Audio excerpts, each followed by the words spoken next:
We don't know how to defend against hypersonic missiles. Hypersonic weapons can be destabilizing. It creates an escalatory environment. It increases the likelihood of a strategic conflict, and it decreases the ability to defend against it. Flight speed is often compared to the speed of sound. The speed of sound, that's Mach 1. Sound travels through air about 10 times as fast as we drive on the freeway. Commercial airliners, for example, fly subsonically, right under Mach 1. A modern fighter can travel supersonically at Mach 2 or 3. Anything Mach 5 and above, we're calling hypersonic speeds. Mach 25 is about the upper limit. We do have space shuttles that go hypersonically, that go Mach 20 or 24. However, it's only flying hypersonically for a relatively short period of time. But technology is just now emerging, which will enable sustained hypersonic flight. There are three primary hurdles to the development of hypersonic weapons. First, the aerodynamics and flight control at hypersonic speeds are a major challenge. The second has to do with material science. You could think of it as flying into this blowtorch. The faster a vehicle flies, the pressure and temperature rises exponentially. So you have to have materials that can withstand the high temperatures over a long period of time. The third challenge involves the propulsion system of hypersonic cruise missiles. Once you reach Mach 5, you can't use your traditional jets and just make them go faster. You need a completely different design to unclutter the flow path and sustain combustion of the supersonic airflow inside the engine. It has been compared to lighting a match in a 2,000-mile-an-hour wind.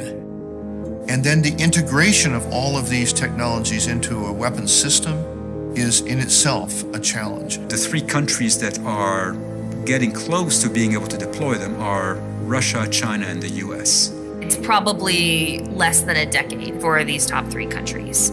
Other countries, however, are much farther behind, in part because the technical challenges and the engineering challenges for these weapons require massive amounts of investment. And so they would require extensive foreign assistance. However, as time goes on, the knowledge related to these technologies are going to start proliferating. There really are two types of missiles emerging: hypersonic cruise missiles and hypersonic glide vehicles. Hypersonic cruise missiles are powered all the way to their targets using an advanced propulsion system called a scramjet. These are very, very fast. You may have 6 minutes from the time it's launched until the time it strikes.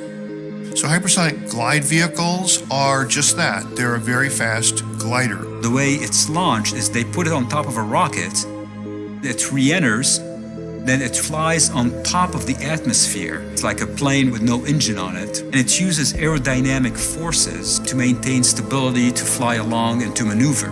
Because it's maneuverable, it can keep its target a secret up until the last few seconds of its flight.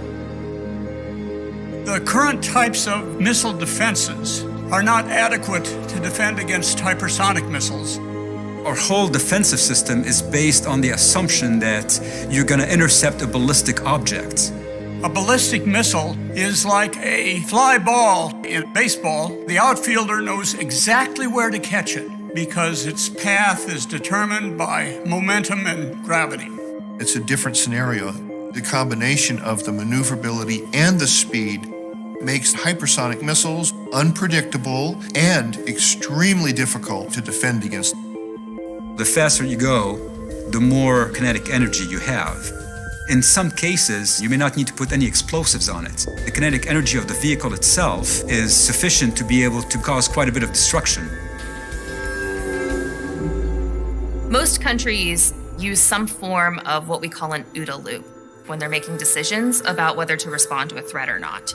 You observe a threat, you figure out where it's coming from, then decide whether you need to respond, and then act on that decision.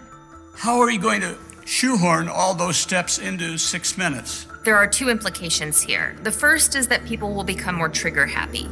The compressed time frame to make a decision makes people much more likely to want to be the first strike as opposed to the second strike, because you can't preserve your second strike capabilities. The second implication is that if you can't defend against a decapitation attack, then you have to devolve command and control of your weapons into the field. To the military rather than to the national leaders. That runs the risk of an accidental strategic war.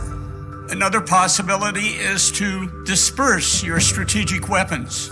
That runs the risk of the weapons being seized by terrorists. Another possibility is to go to a strategic doctrine called launch on warning. And finally, you can just decide in a crisis that there is going to be a full-scale strategic conflict, and you strike first. None of these options is very good. I think the world will be a more dangerous place unless we have some sort of an agreement with each other to not share those technologies. The end state that we're trying to avoid is the proliferation of hypersonic technology, not just to rogue nations, but also to nations with regional rivalries that could prove to be very destabilizing. What we're recommending is a kind of addendum or amendments to the missile technology control regime. This regime could be supplemented with some controls on hypersonic components. It would be a waste of time to do this if the US or Russia or China plan to export complete missiles. If you can just start with a trilateral agreement between these three major nations, that would be taking a really effective step in terms of controlling the proliferation of these weapons. I am optimistic about the US, Russia, and China.